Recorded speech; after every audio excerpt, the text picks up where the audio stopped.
Mr. President, I have the distinct honor and privilege to present His Excellency, the Governor of the State of North Carolina, the Honorable Roy A. Cooper.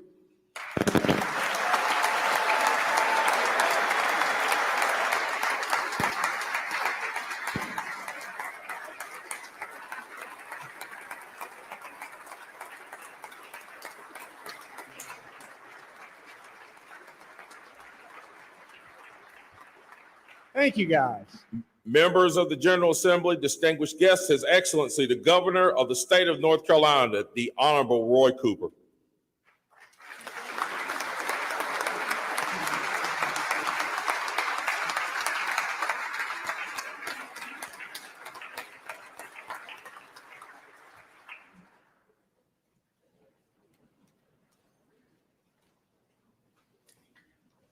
Mr. President Pro Tem, Mr. Speaker, members of the General Assembly, Council of State, Mr. Chief Justice and members of the Supreme Court, members of the Court of Appeals, Cabinet Secretaries, and to my family, my amazing wife, Kristen, and our 3 wonderful daughters who are with us in spirit and watching via PBS North Carolina TV.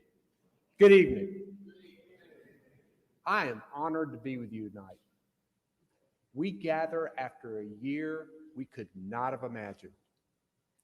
And now we look to a future that can be even better than we imagined. Our response to an unprecedented, once-in-a-generation challenge is showing us clearly that North Carolinians are resilient and ready. The state of our state is strong.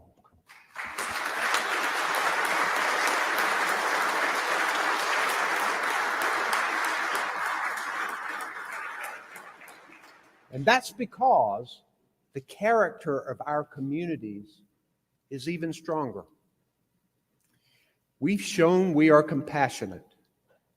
Amid a year of suffering and loss, North Carolinians have never stopped showing up for each other.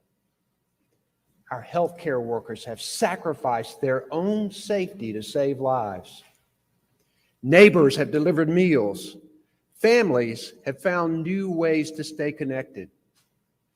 Songs from grandchildren have poured through nursing home windows.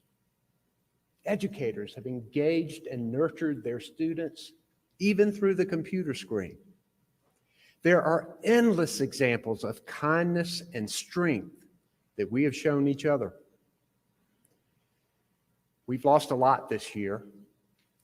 Painfully, the 12,560 North Carolinians who died with COVID-19, from parents and children to favorite teachers, community volunteers, and many more. Their lives have forever enriched ours, and we will carry them with us always. And not only have we lost loved ones, we've also lost time to sickness, lost learning, lost jobs, lost peace of mind. One thing this pandemic laid bare is the inequities that were already here.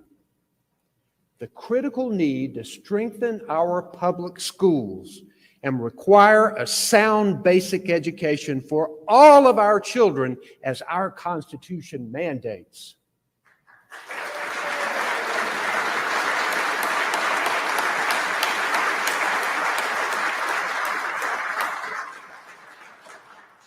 The gaps in high-speed internet access, the unlivable wages that many hard-working North Carolinians, just to make ends meet, to take on multiple jobs that don't provide health insurance.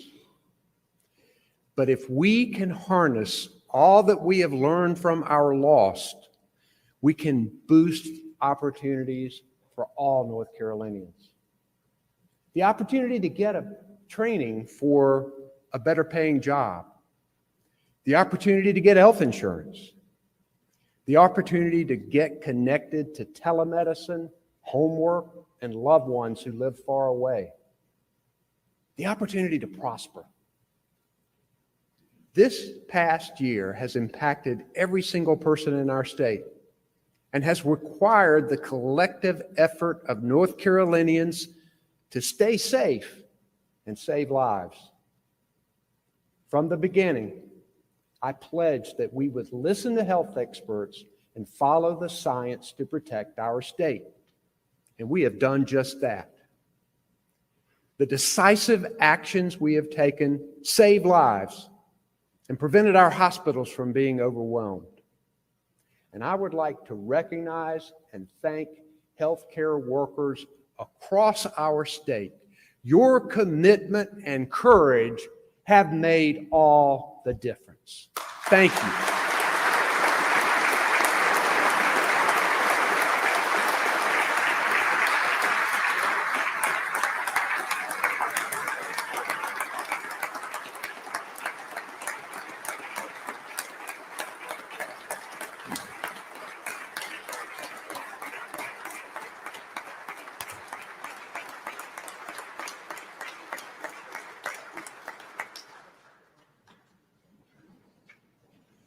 Our state's response to the pandemic has been strong, and every phase of it has required North Carolinians from Cherokee to Chowan to step up and do their part, including the people in this room tonight. Farmers, restaurant cooks, grocery store workers kept us fed. Educators, bus drivers, custodians, and cafeteria workers helped our children get meals, stay safe, and learn. Law enforcement, firefighters, EMTs kept us protected. Passionate, peaceful protesters of all stripes challenged us and reminded us the importance of protecting our freedom of speech. Faith leaders prayed for, helped, and comforted us. Scientists and researchers at our great universities helped discover and make vaccines and treatments. Moms, dads, grandparents, children, neighbors, friends, everyday people endured together and helped each other. You see, North Carolinians step up in times of crisis. And while our special guests cannot be in the building tonight, I want to recognize a few North Carolinians who've made a real difference. A lot of North Carolina companies, at their own economic risk, changed what they were doing and started making things we needed right then to save lives. Instead of just making furniture, Custom Contracts Furnishing in High Point teamed up with local fabrics companies to make medical gowns. They hired 50 new employees and made over 1 million gowns for our state and other customers. In March of 2020, right as the pandemic began, Parkdale Mills in Gastonia worked with a group of companies to put together a reusable mask, supplying over 600 million of them across the country. This kind of ingenuity and resourcefulness helped us get desperately needed PPE to frontline workers when they didn't have enough. That North Carolina ingenuity unfolded across the state in many ways. Felicia Young, a math teacher at Knox Middle School in Salisbury, knew remote learning would be a challenge, so she went the extra mile to make it fun. She produced videos with music, dance, and song that helped you with math even though you didn't want them to. She kept in such close contact with her students and families, she earned the nickname Mama Young. North Carolina National Guard Lieutenant Colonel David Walliser coordinated vaccine sites along with emergency management and state and local health officials across the state and helped organize the federally supported site in Greensboro. And he said, "No great achievement is achieved alone." Colonel Walliser knew that with all of us working together, we could get more people vaccinated. And of course, there are endless stories of our heroic frontline health workers who fought this pandemic tirelessly with courage and compassion. One of these is Natisha Fields, a nurse and manager at Carolina East Medical Center in Newbern. She had the double challenge of caring for her patients and her staff, from dealing with PPE shortages to caring for dying patients, to supporting her staff members who were working long hours amid their own sacrifices. She kept things running and kept people safe. Natisha, David, Felicia, Custom Contracts Furnishing, Parkdale Mills, and so many other people and companies in our state stepped up. And I am so grateful to all of them. And now, it's time for us to step up. The elected leaders. North Carolinians want us to work together like they have had to do. Now, members of the legislature, we know we can find common ground because we've done it before. Our differences often get the attention, but our cooperation got billions of dollars in relief funds to people who needed it. You passed and I signed legislation to provide funding to rebuild after the natural disasters. Together, we passed the Build and See bonds for better roads. We landed tens of thousands of good-paying jobs with strategic and accountable economic incentives. We got rid of the discriminatory House Bill 2. We raised the age for juveniles in the criminal justice system. And just last month, together, we got more children safely into their classrooms. And we're working with each other on pandemic response. We recognize that thousands of North Carolinians were threatened with eviction and power shutoffs during the pandemic. My administration created and you funded the HOPE program to make payments directly to landlords and utilities to keep people in their homes with the lights on. It's already helped 36,000 families and paid out almost $125 million. Together, we're helping small business owners bounce back with federal funds for their rent and utilities. The Barbecue Center in Lexington, that's been family-owned and open since 1955. This money allowed them to keep their doors open, pay and keep their employees while still serving great barbecue.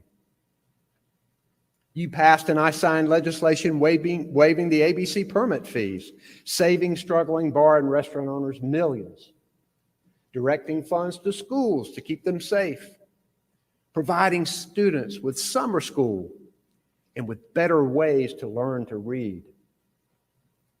And we know we have to do so much more. We often have our differences in these chambers, but the people of North Carolina should know that at times when it mattered, their leaders stepped up. And now we need to do it again. One way is fighting through this pandemic together, the right way. Though every loss hurt, North Carolina ranks low among the states in COVID-19 deaths per capita during the pandemic. During the same period, North Carolina ranks low among states in job losses per capita. We've saved lives during the pandemic and deployed vaccines to bring our economy on strong. We are doing it the right way. Almost half of our state's adults have had at least the first shot of vaccine, and almost 40% are fully vaccinated. And we're doing even better with our 65 and over population, with more than 77% with at least one shot and more than 72% fully vaccinated. That's remarkable. Every dose is another person saved, another family closer to immunity. Now think what more we can do if we keep working together. Our future success as a state depends on us getting health care to working people who don't have it. Several of you top legislators from both parties sat with Secretary of Health and Human Services, Dr. Mandy Cohen, and me on the North Carolina Council for Health Care Coverage, and we unanimously agreed on a set of principles. Some were straightforward. Get more people covered with health insurance. Make people healthier. Use tax dollars wisely. Others were more complicated. Make healthcare more fair. Reach our rural areas. The opportunity to do all of these things is there if we expand Medicaid. And circumstances about Medicaid expansion have changed dramatically since we debated it in the last budget. First, even more federal dollars, our tax money, are available in unprecedented amounts for the last few states that have not expanded.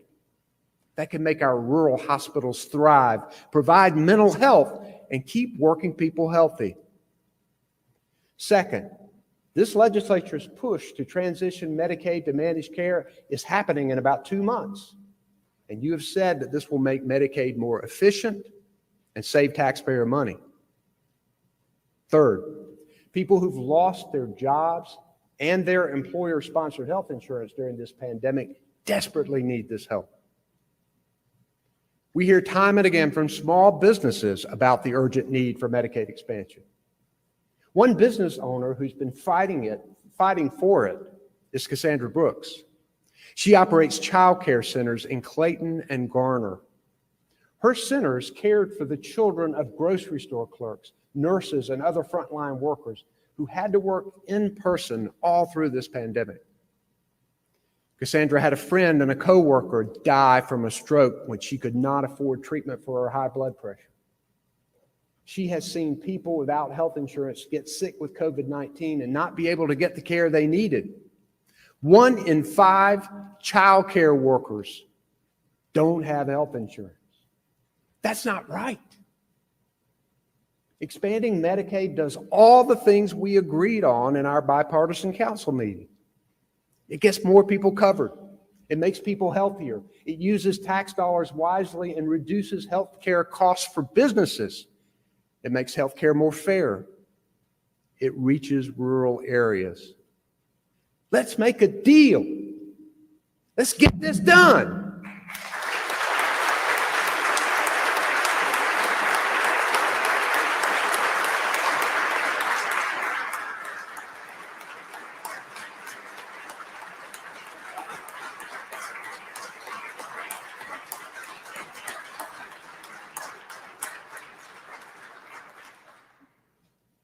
A healthier state means a healthier workforce that's ready for the better paying jobs that we're bringing here. In 2019, I and the bipartisan leaders of the legislature, business, and education stood together to make a promise. We pledged that in the next decade, 2 million more adult North Carolinians would have a degree or trade certification. Now we have the best chance to keep that promise. Today, we can join together to offer all North Carolinians who want to reach their full potential through higher education the chance to afford it. With our great community colleges, university system, and private colleges, we have the best training grounds in America. With the Federal American Rescue Plan and state resources, we have the funding. With businesses already here and coming soon, we have the good paying jobs. Now we need to put it all together to make education and training more affordable for everyone. Now you might have heard today that a little technology company from California has decided to move here.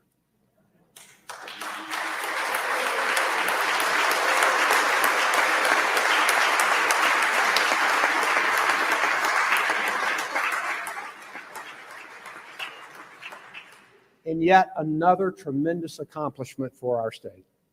Today, we stood together and announced that Apple had chosen North Carolina for its first new campus and engineering hub in the United States in more than 20 years.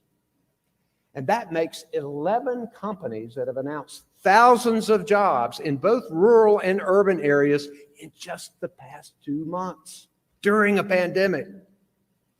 The good jobs are already here, and they're going to keep on coming. Let's make sure our people can afford to get the education and training to land them. We know that people can succeed if we break down the financial barriers keeping them from their goals. Lexine Merrill was in her 3rd semester as a nursing student at Central Piedmont Community College when unexpected medical bills came on top of a needed car repair. She thought she'd have to drop out, but a Finish Line grant helped her afford to stay in school. She graduated in December and is working as a critical care nurse in Monroe right when we need her the most. Her story is a testament that even a small amount of financial help can turn students into skilled workers to fill these high-demand jobs. The CEOs will tell you they need these highly trained people right now, and that we need to invest more in our community colleges and our universities for scholarships, and we need them now. These same CEOs will tell you that investing in education at the back end is important, but investing in our children earlier may be even more critical.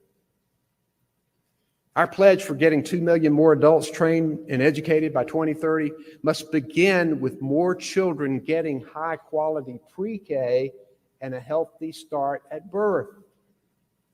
More children who learn to read in elementary school. More children inspired to learn trades in middle school. And more well-paid educators who can guide children as well as adults getting trained for a second career. And that means paying our teachers more. If we want to recruit and keep the best educators, we need to pay them better.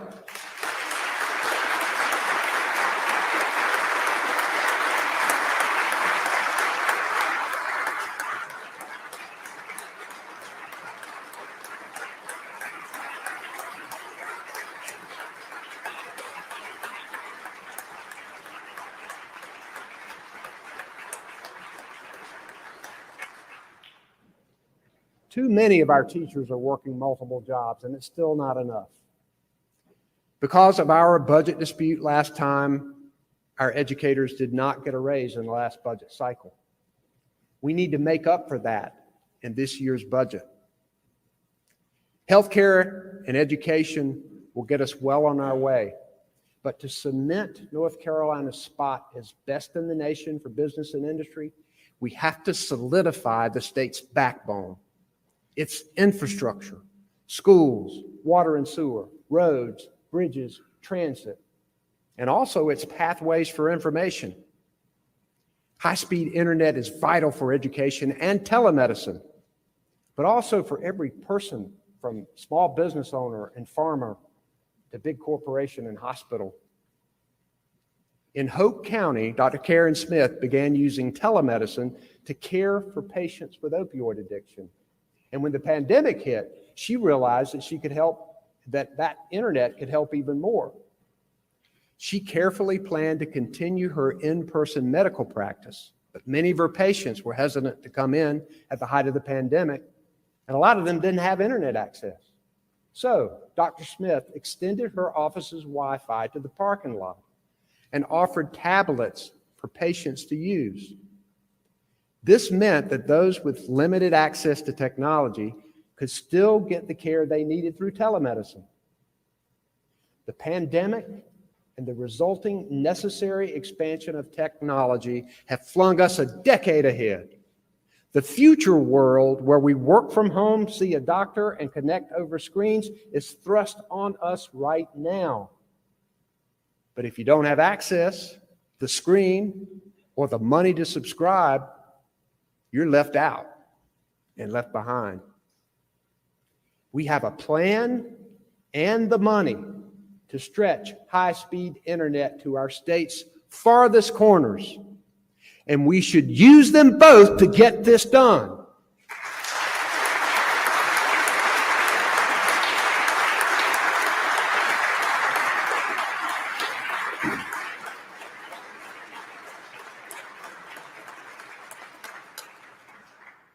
Let's boost businesses that were hardest hit by the pandemic with some direct help.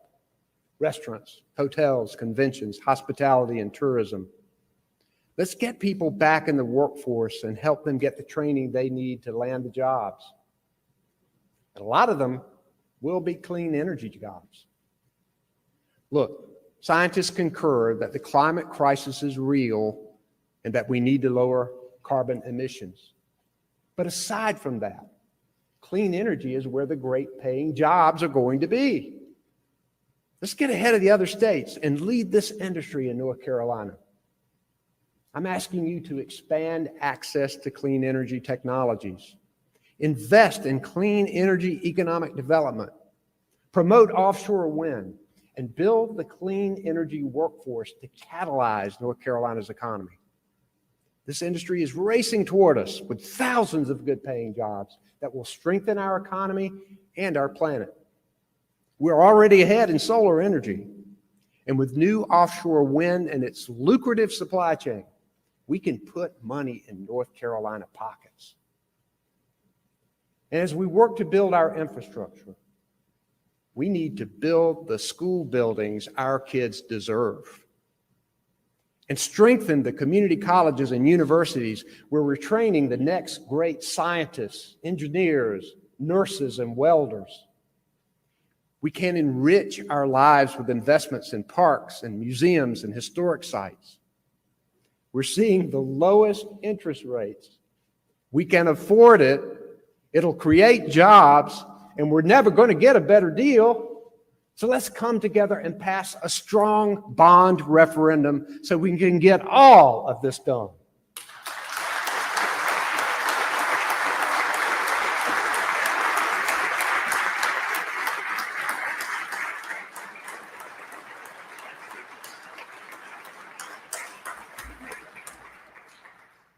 All of these important steps are needed to build a stronger and more prosperous future.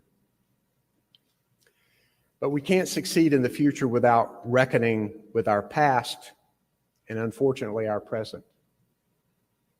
We must face head-on the stark reality of systemic racism and how it hurts people and leaves them behind. Who gets to see a doctor? Who gets hired for a job? Who gets charged with a crime? Who gets prison time? Who gets killed?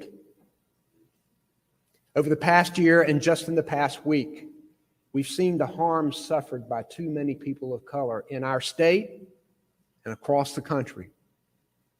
And I want to say clearly, we must all stand together to stop racial injustice in North Carolina.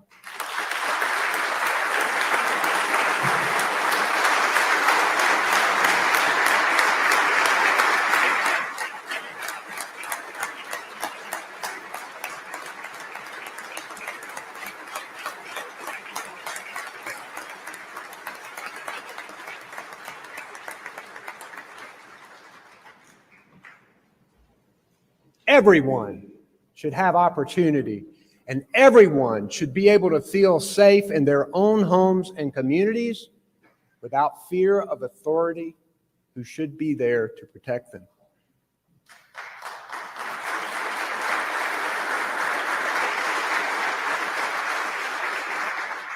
In all areas that are important for people's success, healthcare, education, economic strength, the justice system, we must confront systems that favor some and harm others, and we must fix them.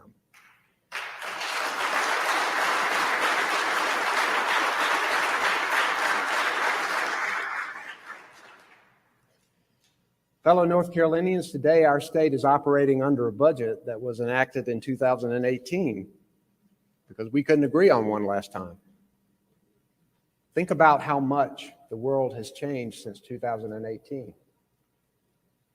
I'm here now at your invitation to give my perspectives about the needs and challenges of our people.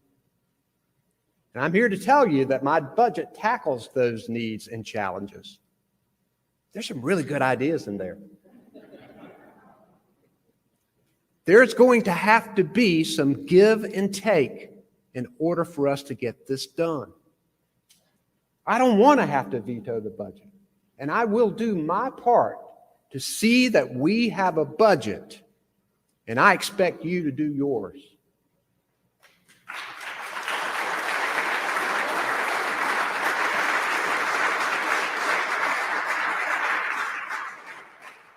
And as I've told them, I want to see a budget that has 3 signatures: Senator Berger's, Speaker Moore's, and mine. Our people deserve that.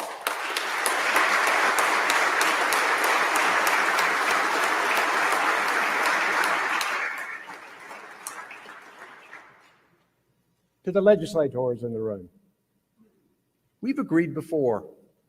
Let's find ways to do it again and keep moving our state forward. Let's agree to listen more to each other and act in good faith to get things done. We are already making progress on that. The challenges we face are too great to do otherwise. They're not easy to solve. We have the opportunity and the unprecedented resources to face them head on, to get to the root of problems, to imagine and innovate rather than doubt and tolerate, to fight discrimination and promote justice and open doors even wider to diversity and equity. In a year of hardship and loss, we owe it to ourselves and to each other. And as leaders, we owe it to the people who elected us to build a state that is truly more educated, equitable, healthier, and prosperous. And to act with the compassionate resilience that has gotten us through this pandemic. North Carolinians kept each other safe, taught each other, saved each other, mourned for and loved each other, prayed for each other. This is the North Carolina way, and we must heed the lessons that we have learned. I believe with all my heart that North Carolina is strong, resilient, and ready to face the challenges of the future. I believe that we will rebuild from this pandemic to be even stronger than before. And I believe that we can roar into the future together, creating a shared recovery that ensures all of our best days lie ahead. I have never been prouder to call myself a North Carolinian. I have never had a stronger faith in God. I have never been more honored or more committed to serve all of you as your governor.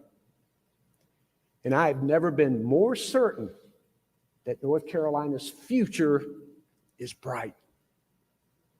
Thank you. God bless all of you. God bless North Carolina, and God bless the United States of America. Thank you all very much.